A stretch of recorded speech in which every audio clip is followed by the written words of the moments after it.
Students, उम्मीद करता हूँ खैरियत से होंगे। हाजिर हूँ एमएफ इंग्लिश सेंटर से। आज जो हमारा चैप्टर है वो है द गुड्डू बेराज। तो चैप्टर शुरू करने से पहले मैं आपको कहूँगा कि मेरी वीडियो को सब्सक्राइब और लाइक कर दीजिए और इस वीडियो का लिंक उन बच्चों तक शेयर कर दीजिए जो ऑलरेडी नाइनोमेट्रिक में हैं। मेरे चैनल पे आपको the last sermon of the holy prophet से लेकर द गुड्डू बेराज तक तमाम वीडियोस मिल जाएंगी, तो वो भी देख लीजिए और अपनी 9 की तैयारी को और अच्छा कर लीजिए। जैसा कि आप जानते हैं, द गुड्डू बेराज ये हमारा लास्ट चैप्टर है इंग्लिश की बुक का और आज से हमारी इंग्लिश की बुक कंप्लीट हो रही है। तो मैं ऑलरेडी तमाम वीडियोस अपलोड कर चुका हूं, तो वो भी आप लोग ज़रूर देख लीजिएगा और अपनी 9 की तैयारी को और अच्छा कर लीजिएगा और इजीली 9 के पेपर को पास कर लीजिएगा। तो इस चैप्टर में मैं कुछ इस तरह से करूँगा कि पैराग्राफ टू पैराग्राफ रीड करूँगा और उसमें आने वाले आपको जो उर्दू है वो आपको बताऊँगा, जिससे आपको चैप्टर समझने में काफ़ी इजी रहे। तो चलें शुरू करते हैं बगैर किसी टाइम वेस्ट के। River have played a very important role in the life of man. They have served as trade routes from the earliest time before the building of road and railways. Most trade was carried on by boats and ships along river. This was the reason that most town in ancient time were built near river. चलें students, इसकी जो उर्दू है हमारे पास ये है कि दरिया जो है बहुत अहम किरदार अदा करता आया है इंसान की ज़िंदगी में। शुरुआती दौरों में जो ज़्यादातर तिजारत की जाती थी वो दरिया के ज़रिए ही की जाती थी, क्योंकि उस टाइम पे ना रोड बने हुए थे ना रेलवे का सिस्टम था तिजारत के लिए। तो ज़्यादातर जो तिजारत की जाती थी वो कश्तियों के ज़रिए से की जाती थी। यही वजह है कि पहले के ज़माने में जो शहर आबाद किए जाते थे वो दरियाओं के किनारे पे किए जाते थे। एंशियस टाइम यानी पहले के ज़माने में, क्योंकि देखें जब दरिया के किनारे पे जब वो घरों को आबाद करते थे अपने, यानी शहर आबाद करते थे, तो उन्हें बहुत इजी रहता था तिजारत करने के लिए और शिप जो था सबसे आसान ज़रिया था पहले के दौर में तिजारत करने के लिए। अगर आपने मुंजो दाड़ो चैप्टर पढ़ चुके हैं तो आप जानते होंगे कि मुंजो दाड़ो जो है दरिया सिंध के किनारे पे वाक़ था और वहाँ के जो लोग थे वो भी बिजनेसमैन थे, यानी तिजारत करने वाले थे। और तिजारत के मायने जो होते हैं वो कारोबार करना होता है, यानी बिज़नेस करना होता है, यानी अपना सामान जो होता है वो दूसरे को बेचना, यानी जो आपने खुद सामान बनाया वो दूसरे को बेचने तिजारत कहलाता है। तो उम्मीद करता हूँ पहला पैराग्राफ आपको समझ में आया होगा। अपने अगले पैराग्राफ की तरफ चलते हैं। चलें स्टूडेंट्स, अगला जो पैराग्राफ है हमारे पास ये है कि in addition to this rivers have served man in another way. Man was dependent on rains for growing crops but there was no way to get rain water for irrigation at the required time, nor could the rain be relied upon for the right amounts of water. It was only later that man learned to store rain water and use it for agriculture in the dry season. River had water in abundance, so man thought of digging canal to get water from the rivers for irrigation. चलें students, इसकी जो उर्दू हमारे पास ये है कि इसके साथ साथ दरिया ने इंसान की एक और तरह से भी खिदमत की है। वो इस तरह से खिदमत की है कि दरिया जो है इंसान को पानी फराम करता है फसलें उगाने के लिए, यानी इरिग्रेशन के लिए। जो हमारी फसलें उगाते हैं ना गांव देहात में, जो हमारे किसान जो फसलें उगाते हैं, इसके लिए भी जो पानी आता है वो दरियाओं के ज़रिए आता है। देखें, इंसान जो है उसको पानी की बहुत ज़्यादा ज़रूरत होती है अपनी फसलें उगाने के लिए, मगर पहले के जो लोग थे वो पानी को जो है सेफ़ नहीं कर पाते थे और पानी जो है वो समंदर में गिरकर या फिर ख़त्म हो जाता था, ज़ाया हो जाता था। और बारिश पर भरोसा नहीं किया जा सकता कि बारिश से हमेशा इतना ही पानी हासिल हो जितना चाहिए। जैसा कि आपने देखा होगा कि कभी कभार ऐसा हो जाता है कि बारिश ज़्यादा हो जाती है और पानी इतना नहीं चाहिए होता है, जैसे सैलाब की सूरत पैदा हो जाती है। और कभी कभार ऐसा होता है कि पानी ज़्यादा चाहिए होता है तो बारिश नहीं हो पाती है। तो बारिश पर भरोसा नहीं किया जा सकता पानी के लिए कि बारिश से हमें जितना पानी चाहिए उतना ही मिले। तो वक्त जो है आगे बढ़ता रहा और इंसान जो है इस बात को समझता रहा और उसने इस चीज़ों को जान लिया और उसने तरीक़ेकार सीख लिए कि वो किस तरह से पानी को स्टोर करेगा एग्रीकल्चर के लिए, यानी ज़राअत के लिए। तो और ड्राई सीज़न में, यानी जब मौसम खुश्क हो तो उस टाइम पे भी पानी चाहिए होता है कि फसलों को उगाया जा सके। अब आपने देखा होगा कि हमारे कुछ ऐसे देहाती इलाके हैं जहाँ पर बारिश कम होती है लेकिन फिर भी वहाँ पानी आ रहा होता है फसलों के लिए। वो किस तरह होता है, वो कैनाल के सिस्टम से हो पा रहा होता है। तो इस मसले को ख़त्म करने के लिए इंसान क्या करता है कि इंसान जो है दरियाओं पर कैनाल बनाता है, दरियाओं पर कैनाल बनाता है और डैम बनाता है और बंद बनाता है। तो इस और जिससे उसे पानी हासिल हो सके, अपनी जितनी उसे रिक्वायरमेंट है उतना पानी हासिल हो सके। तो उम्मीद करता हूँ ये समझ में आया होगा। चले अब आगे देखते हैं। The system of canal proved a better source of water supply, but it had one defect. When there was storage of water in the river during the winter season, the canal would run dry and the farmers would be left without water for their crops. चलिए students, इसकी जो उर्दू है हमारे पास ये है कि ये जो कैनाल्स का जो सिस्टम था ये बहुत ज़्यादा करामत रहा, यानी इससे बहुत ज़्यादा फ़ायदा हुआ और ये पानी हासिल करने का बहुत बड़ा ज़रिया बन गया। लेकिन इसमें एक मसला उठ गया। इसमें क्या मसला उठ गया कि जब पानी इसमें जमा हो जाता था और सर्दियों का जो जब मौसम आता था तो पानी जो जम जाता था, यानी जब सर्दियाँ आती थी तो पानी सारा जम जाता था। जैसे कि आप देखते होंगे जब सर्दियाँ ज़्यादा हो जाती हैं तो पानी जमने लग जाता है, और जब पानी जम जाता है तो उसका फ़्लो रुक जाता है। तो बिल्कुल यही होता है, जब पानी जम जाता है और उसका फ़्लो रुक जाता है यानी वो ड्राई हो जाता है और पानी आगे नहीं आ पाता है, और जो फार्मर होते हैं उनके पास पानी नहीं पहुंच पा रहा होता है और जिससे उनकी फसलों को नुकसान होने लग जाता है। तो इसमें हमें ये बताया गया था। तो चले अब आगे देखते हैं आगे हमें क्या बताया गया है। चलें स्टूडेंट्स, अगला जो पैराग्राफ है हमारे पास ये है कि two problem pose by rivers are how to get water from the river throughout the year and how to escape the fury of floods. Barrage are the answer to this problem. इसकी जो उर्दू हमारे पास ये है कि देखिए हमारे पास जो बड़े बड़े दरिया होते हैं इनमें दो मसले होते हैं कि किस तरह से पूरी साल जो है पानी हासिल करे दरिया से, यानी पूरे साल हमें पानी मिले, जब सर्दियों का मौसम आए तो भी वो जमे ना और हमें पानी मिलता रहे, और किस तरह से सैलाब से बचा जा सके, यानी जब ज़्यादा बारिश हो जाती है तो सैलाब आ जाता है, तो किस तरह से सैलाब से बचा जा सके। तो इन सब का जो आंसर था वो क्या था, बैराज, यानी जो है बैराज बनाया जाए दरियाओं में जिससे इन सब चीज़ों से बचा जा सके। तो चले अब आगे देख लेते हैं।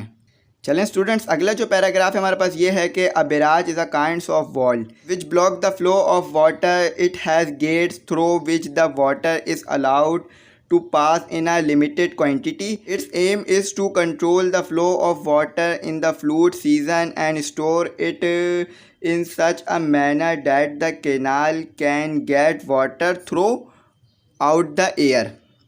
स्टूडेंट्स, इसकी जो उर्दू है वो ये है कि एक बैराज जो होता है वो एक किस्म की वॉल होती है, यानी दीवार होती है, और ये जो है पानी के फ़्लो को रोक लेता है, और इस दीवार के अंदर चंद गेट बने हुए होते हैं जो गेट हमें लिमिटेड अमाउंट में वाटर देते हैं, यानी हमें जितना पानी चाहिए होता है उतना ही पानी देते हैं। और इसका मकसद जो होता है बैराज के बनाने का वो ये होता है कि जो फ्लूड्स का पानी होता है, यानी जो सैलाब का पानी होता है उसे जमा कर लिया जाए और उसको स्टोर कर लिया जाए, और जितना हमें ज़रूरत हो उतना ही हमें दिया जाए। देखिए कैनाल में जो है पानी पूरे साल नहीं मिल पा रहा होता है, वो जम जाता है, लेकिन बैराज में ऐसा नहीं होता है। बैराज में पानी नहीं जम पा रहा होता है क्योंकि दरिया बहुत बड़ा होता है और उसको जमाने के लिए कहीं ज़्यादा माइनस में हमारे को टेम्परेचर चाहिए होता है, तो वो पानी इतनी आसानी से नहीं जम पाता है। तो इसीलिए बैराज जो है बहुत ज़्यादा करामत होता है कैनाल से, और बैराज और कैनाल दो अलग अलग चीज़ें होती हैं, इसको याद रखिएगा। और बैराज जो है वो दरिया पे बनता है और दरिया पे एक दीवार यानी डैम सा बना लिया जाता है जिससे पानी को रोक लिया जाता है। तो चले अब आगे देखते हैं आगे क्या लिखा हुआ है। चलें स्टूडेंट्स, अगला जो पैराग्राफ है हमारे पास ये है कि in this way farmer can be given water for their field according to their needs. Life and property can also be protected from the flood by controlling the flow of water. This system has been adopted and is being used all over the world. चले student, इसकी जो उर्दू हमारे पास ये है कि इस तरीके से फार्मर्स को उतना ही पानी मिलता है जितनी उनको ज़रूरत होती है। इस तरीके से ज़िंदगी और चीज़ों को बचा लिया जाता है सैलाब से, और वाटर का जो फ़्लो है उसे रोक लिया जाता है, यानी कंट्रोल कर लिया जाता है। यानी जब बहुत ज़्यादा बारिशें हो जाती हैं, सैलाब का ख़तरा पैदा हो जाता है, तो बैराज के गेट बंद कर दिए जाते हैं और थोड़े थोड़े अमाउंट में वाटर निकाला जाता है जिससे सैलाब ना आ सके। ये तरीका जो है पूरी दुनिया में जो है अमल कर रहा है, यानी पूरी दुनिया में अगर आप कहीं भी चले जाए बड़े बड़े दरियाओं में तो ये सिस्टम आपको मिलेगा। और अल्लाह का करम है कि पाकिस्तान में भी बैराज का सिस्टम मौजूद है। जिस बैराज के हम बारे में पढ़ रहे हैं तो वो बैराज पाकिस्तान में मौजूद है, और इसके बारे में आगे हम पढ़ते हैं कि इसे किस तरह से बनाया गया और ये कहाँ पर वाक़ है। तो चलिए अब अपना आगे देखते हैं। चलें स्टूडेंट्स, अगला जो पैराग्राफ है हमारे पास ये है कि the Guddu barrage is one of the many barrages build in Pakistan. It is build on the river Indus which flows almost the whole length of Pakistan. देखें, गुड्डू बैराज पाकिस्तान के बहुत सारे बैराजों में से एक बैराज है जो कि बनाया गया है रिवर इंडस यानी दरिया सिंध पर। जो गुड्डू बैराज जो हमारा बना हुआ है वो कहाँ बना हुआ है? दरिया सिंध के ऊपर बना हुआ है। और दरिया सिंध जो है तकरीबन पूरे पाकिस्तान से ही बहकर आ रहा होता है, यानी दरिया सिंध एक बहुत बड़ा दरिया है जो कि दरिया सिंध पूरे पाकिस्तान से तकरीबन बहकर आ रहा होता है। तो उम्मीद करता हूँ आप समझ गए होंगे कि गुड्डू बैराज कहाँ बना हुआ है। गुड्डू बैराज बनाया गया दरिया सिंध पे, और दरिया सिंध को हम इंग्लिश में क्या कहते हैं? River Indus. तो चले अब आगे पढ़ते हैं, आगे क्या बताया गया है।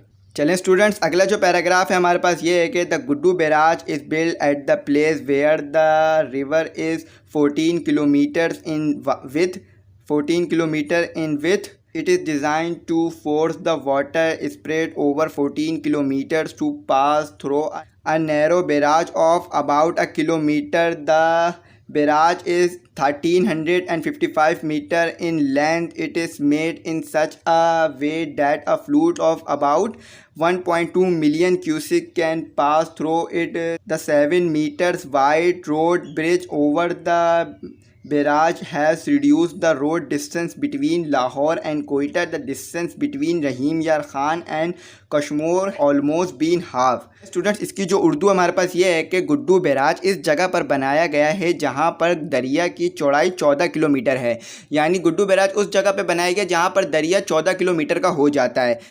इसको इस तरह से बनाया गया है कि ये 14 किलोमीटर के जो अंदर का जो एरिया है वहाँ पर ये पानी रोक सके और एक छोटी जगह से निकाले, यानी जब जहाँ से पानी रोक लेता है मतलब पूरा ऊपर से पानी रोक लेगा और बिल्कुल छोटे गेट से अपने पानी को गुजारेगा, और 1 किलोमीटर के रास्ते से पानी को गुजरता है, यानी 14 किलोमीटर से पानी रोक लेगा और सिर्फ 1 किलोमीटर के रास्ते से पानी गुजारेगा. तो देख लीजिए कितना बड़ा पानी को ये स्टोर कर लेता है अपने अंदर. इस बैराज की जो लेंथ बताई गई है वो 1355 मीटर्स बताई गई है, यानी इसकी जो लंबाई है वो 1355 मीटर है. और ये कितना सैलाबी पानी रोक सकता है ये भी बताया गया है. ये जो सैलाबी पानी रोक सकता है ये 1.2 मिलियन क्यूसिक, यानी 1.2 मिलियन क्यूसिक का जो पानी का रेला होगा यानी जो सैलाब होगा उसको ये रोक लेगा. और इसके ऊपर 7 मीटर का जो है रोड बनाया गया है. 7 मीटर का जो है जिसकी लंबाई 7 मीटर है उसका एक रोड बनाया गया है जो कि डिस्टेंस को कम कर देता है लाहौर और कोयटा के बीच में. देखें, जब गुड्डू बैराज नहीं बना हुआ था तो लाहौर और कोयटा के बीच में बहुत लंबा डिस्टेंस था. इस बैराज के बनने के बाद लाहौर और कोयटा के दरमियान जो डिस्टेंस है वो कम हो गया है. देखिए, जैसे कि अगर आपको कहीं जाना हो और बीच में दरिया हो तो पूरा इलाका घूम के जाना पड़ता है, लेकिन अगर उसी दरिया पे से पुल बना दिया जाए तो पता नहीं कितने किलोमीटर का रास्ता जो होता है वो कम हो जाता है. तो बिल्कुल यहाँ पर भी इसी तरह हुआ है. और जो डिस्टेंस था रहीम यार खान और कश्मीर के दरमियान ये भी आधा हो गया है, यानी अगर आपको कश्मीर से रहीम यार खान जाना है या रहीम यार खान से कश्मीर आना है तो आपको डबल डिस्टेंस तय करना पड़ता था जब ये बैराज नहीं बना हुआ था. लेकिन इस बैराज के बनने के बाद ये डिस्टेंस भी आधा हो गया है. तो उम्मीद करता हूँ ये आपको समझ में आया होगा. तो चलो अब आगे देखते हैं आगे क्या लिखा हुआ है. चलें स्टूडेंट्स, अगला जो पैराग्राफ है हमारे पास ये है कि it has a system of 3 main canals, 2 on the right bank and 1 on the left. The Begari Sindh feeder and the desert part feeder are on the right bank and the Ghotki feeder on the left bank. They are among the biggest feeder canals of the world. The barrage is meant to irrigate an area of 2.7 million acres. Most of this area lies in the Sakhar and Jacobabad districts of Sindh and the rest in the Kalat division of Balochistan province. The grain output of this area is expected to rise by 500,000 tons. चलें students, इसकी जो उर्दू है हमारे पास ये है कि Guddu barrage जो है उसमें 3 कैनाल्स का सिस्टम है. 2 कैनाल जो हैं वो उसके राइट हैंड पर वाक़ हैं जिनका नाम है बेगारी सिंध फीडर और डेजर्ट पार्ट फीडर, और उल्टे हाथ पर जो कैनाल वाक़ है उसका नाम है घोटकी फीडर. और इन फीडर का जो शुमार है वो दुनिया की बड़े फीडरों में किया जाता है, यानी इतने बड़े बड़े फीडर्स लगे हुए हैं. इस बैराज से जो है 27 लाख का जो रकबे का एरिया होता है उसे पानी हासिल होता है ज़रात के लिए, यानी जो हमें ज़रात के लिए पानी चाहिए होता है ना, हमें जो किसानों को फसलें उगाने के लिए पानी चाहिए होता है, तो इस बैराज से 27 लाख मुरब्बा के इलाके को पानी हासिल हो जाता है. और गुड्डू बैराज से ज़्यादातर जो पानी है वो सखर और जैकबाबाद को मिलता है जो कि सिंध में वाक़ हैं, और कलट डिवीज़न को भी कुछ पानी मिलता है जो कि बलूचिस्तान में वाक़ है और ये बहुत ज़्यादा जो है बहुत ज़्यादा अहम किरदार अदा करता है गुड्डू बैराज पाकिस्तान की मईशत में। तो चले अब आगे देखते हैं आगे क्या बताया गया है। चलें स्टूडेंट्स, अगला जो पैराग्राफ है हमारे पास ये है, कहता है Guddu barrage is one of the biggest barrages of Pakistan. It has also been the most difficult to complete. More than 5000 engineers, technicians and labours worked day and night to complete it. It was put into operation on 4th February 1962। इसके साथ अगली जो 2 लाइनें दी हुई हैं वो भी शामिल कर देता हूँ। The barrage has tamed the river and put an end to the damage cause by floods in this area. तो चलें स्टूडेंट, इसकी जो उर्दू है हमारे पास ये है कि गुड्डू बैराज जो है पाकिस्तान के सबसे बड़े बैराजों में शुमार किया जाता है। ये एक बहुत बड़ा बैराज है और इसको बनाना बहुत मुश्किल साबित हुआ था और इसमें जो है 5000 इंजीनियर्स, टेक्नीशियंस और मज़दूरों ने काम किया रात और दिन, जब जाके ये कहीं बना। फरवरी 1962 को ये करामत हुआ। इस बैराज ने जो है दरिया को काबू में कर लिया है, यानी जो फ्लूड्स का जो पानी आ रहा होता है, पीछे से सैलाबी पानी आ रहा होता है, जो पानी आ रहा होता है उसको ये काबू कर लेता है और जो वहाँ पर जो सैलाब का ख़तरा होता है उसे कम कर देता है। तो उम्मीद करता हूँ ये चैप्टर आपको समझ में आया होगा। फिर भी कोई गलती, क्यूरी या डिफ़िकल्टी रह गई हो तो कमेंट सेक्शन में ज़रूर मैसेज कीजिएगा। जैसा कि आप जानते हैं ये हमारी 9th क्लास की बुक का लास्ट चैप्टर है, तो मैं इससे पहले भी तमाम चैप्टर अपलोड कर चुका हूँ, तो वो भी देख लीजिएगा। और अगर आप इन चैप्टरों को जो जितने भी मैं अपलोड कर चुका हूँ देख लेंगे तो जब भी आपके सामने पेपर आएगा, चाहे वो आपके कोचिंग का हो, टेस्ट का हो या बोर्ड का हो या स्कूल का हो, तो आप बहुत हद तक उन पेपरों को सॉल्व कर सकेंगे और अपने पास से भी लिख सकेंगे, क्योंकि आपको पता होगा कि बैराज क्या होता है, गुड्डू बैराज कहाँ पर वाक़ है, the last sermon of the holy prophet क्या है, द नीम ट्री क्या है, इन सब के बारे में बहुत अच्छी तरीके से बता चुका हूँ। अब आगे आने वाली वीडियो में मैं एक्सप्लेनेशन सीरीज़ लाऊंगा जिसमें मैं और अच्छी तरीके से चीज़ों को एक्सप्लेन करूंगा, जिसमें सिर्फ मैं उर्दू बताऊंगा। तो उम्मीद करता हूं आपको मेरे ये जो इंग्लिश की किताब है समझ में आया होगा। इसका फीडबैक ज़रूर दीजिएगा। तो अपना ख्याल रखिएगा, चैनल को सब्सक्राइब और लाइक ज़रूर कीजिएगा। Thanks for watching.